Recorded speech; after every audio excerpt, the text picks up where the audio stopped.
राज्यसभा भाई श्री कार्तिकेय शर्मा जी, राज्यसभा के पूर्व सांसद आदरणीय श्री डीपी वत्स जी, घरोंडा के विधायक मान्यवर श्री हरेंद्र कल्याण जी, पूर्व विधायक पंडित जिलेराम शर्मा जी, चेयरपर्सन हमारी नगर निगम अंबाला श्रीमती शक्ति रानी शर्मा जी, पंडित हरिराम दीक्षित जी, पद्म श्री अवार्डी श्री महावीर गुड्डू जी, पहलवान योगेश्वर दत्त शर्मा जी, प्रधान ब्राह्मण सभा श्री अशोक शर्मा जी, श्री पंडित उमेश शर्मा जी, श्री सतीश शर्मा जी, प्रधान ब्राह्मण सभा पानीपत, हमारे बहुत ही प्यारे लोक कलाकार भाई मासूम शर्मा जी, प्रधान बनबोरी देवी मंदिर श्री सुरेंद्र शर्मा जी, श्री सुशील कौशिक जी मंगाली से, डॉक्टर जयपाल शर्मा जी, प्राचार्य गौड़ संस्था पैरावर और मेरी समस्त ब्राह्मण सदारी, पत्रकार छायाकार मित्रों, कलाकार बंधुओं, मित्रों, आज बड़ी संख्या में अपने समाज ने आकर के और जिस प्रकार मेरा उत्साह बढ़ाया है, संयोग से आज मेरा जन्मदिन है। साल में एक बार जन्मदिन तो सबका ही आता है, तो 5 मई को आप सबने आकर जिस प्रकार से मुझे आशीर्वाद दिया, शुभकामनाएं दी, निश्चित रूप से मेरी भी ताकत, साहस और उत्साह बढ़ा है। मैं और नए उत्साह के साथ अपने समाज का, अपने देश का, अपने इस परिवार का मन लगाकर पूरी सेवा करने का संकल्प लेता हूं और आपकी जो अपेक्षा है उसके ऊपर मैं पूरा उतरूंगा। मैं कहीं भी आपको निराश नहीं करूंगा। भाइयों बहनों, संयोग से जैसा पता है कि अभी चुनाव का ये कुंभ, चुनाव का ये महापर्व, लोकतंत्र का चुनाव, दुनिया का सबसे बड़ा पर्व ये भारत देश में चल रहा है। इस देश की सांसद 542 सदस्यों से बनती है, उसमें से हरियाणा के अपने 10 सांसद जाने वाले हैं लोकसभा में, और एक अपनी जो करनाल लोकसभा है जिसके अंदर पार्टी ने मुझे और उस उम्मीदवार के रूप में मैं यहाँ भेजा है। मैं सबसे पहले तो इतना स्पष्ट करना चाहता हूँ कि जब भी कभी पहले सभाएं हुई हैं उसमें मुझे कभी मुख्यमंत्री इस नाते से आपके पास आया हूं तो हर बार कुछ ना कुछ अपेक्षा होती रही है और कुछ हमेशा लेके आया हूं, चाहे घोषणा करनी हो, चाहे उद्घाटन करना हो, शिलान्यास करना हो। पिछली बार भी भगवान परशुराम महाकुंभ करनाल में हुआ, कुछ बातें सामने रखी गई और मैंने वो सब बातें प्राय पूर्ण हो गई हैं। एक आध चीज ऐसी जो प्रोसेस में चल रही है, चाहे वो पैरावर की जमीन होगी, चाहे वो अन्य जितने भी काम, करनाल के कुछ विषय भी रखे गए थे, भगवान परशुराम जी के नाम से कुछ चीजें आई थी, वो प्राय सब हमने कर दी हैं। लेकिन भाइयों बहनों, आज मैं एक प्रकार से देने के लिए तो नहीं कुछ आया हूं, हाँ कुछ लेने के लिए जरूर खड़ा हूं। आज आपसे कुछ लेने की बात करूंगा, कुछ मांगने की बात करूंगा। आज कोई मुझे मुख्यमंत्री कहते हैं, कोई पूर्व मुख्यमंत्री कहते हैं, कोई मुख्यमंत्री कहते हैं। मित्रों, भाइयों बहनों, मैं तो सिर्फ मनोहर लाल, आपका भाई मनोहर लाल, हमेशा आपके साथ खड़ा रहूंगा, कोई जिम्मेवारी हो चाहे ना हो। तो मैं तो इतनी बात कहूंगा कि भगवान परशुराम जी जिस समय में हुए, उस समय जो समाज की स्थिति थी, उस न्याय और अन्याय की लड़ाई को लड़ने के लिए, उस ज्ञान के भंडार के नाते से भगवान परशुराम जी शास्त्र और शस्त्र दोनों का उपयोग करते थे कि समाज में एक अच्छी दिशा तय की जाए। ऐसा विष्णु पुराण में आता है कि भगवान परशुराम जी का बचपन का नाम राम था, राम था। ऐसा कहते हैं भगवान शिव ने उनको एक फरसा दिया, फरसा यानी परसु उसको कहते हैं, परसा भेंट किया और अन्यायी शक्तियां, राक्षसी शक्तियां उनके साथ लड़ाई करके उनको समाप्त कर परशुराम हो गया। भाई बहनों, तब से उनका नाम भगवान परशुराम हुआ। तो आज भी जैसे न्याय अन्याय की लड़ाई उस समय थी, आज भी वही लड़ाई है। महाभारत काल में भी वही लड़ाई थी। एक तरफ कौरव थे, एक तरफ पांडव थे। भले वो रिश्तेदार थे, लेकिन रिश्तेदारों में भी भगवान कृष्ण ने ये कहा न्याय का पक्ष लेना है, हमने पांडवों की विजय करानी है। ये संकल्प भगवान कृष्ण ने लिया। वही संकल्प आज हमको लेना है। आज देश में दो धाराएं चल रही हैं।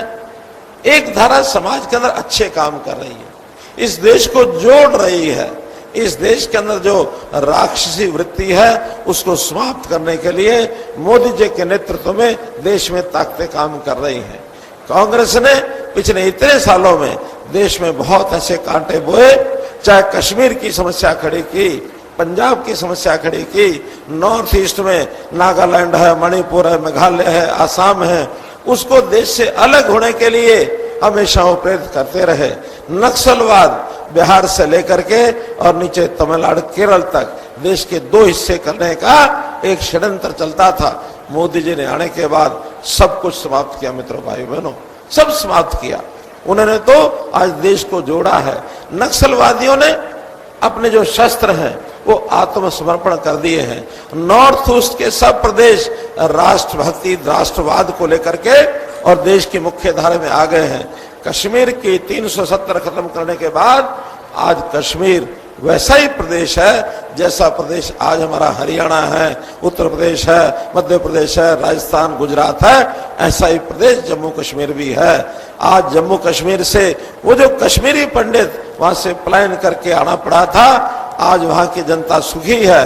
किसी को भी वहां से पलायन करने की जरूरत नहीं है। मित्रों, भाइयों बहनों, तो इसलिए आज एक न्यायप्रिय सरकार, एक परोपकारी सरकार, इसकी नींव मोदी जी ने डाली। हमने हरियाणा में भी उन्हीं के पद चिन्हों पर चलकर आगे काम किए।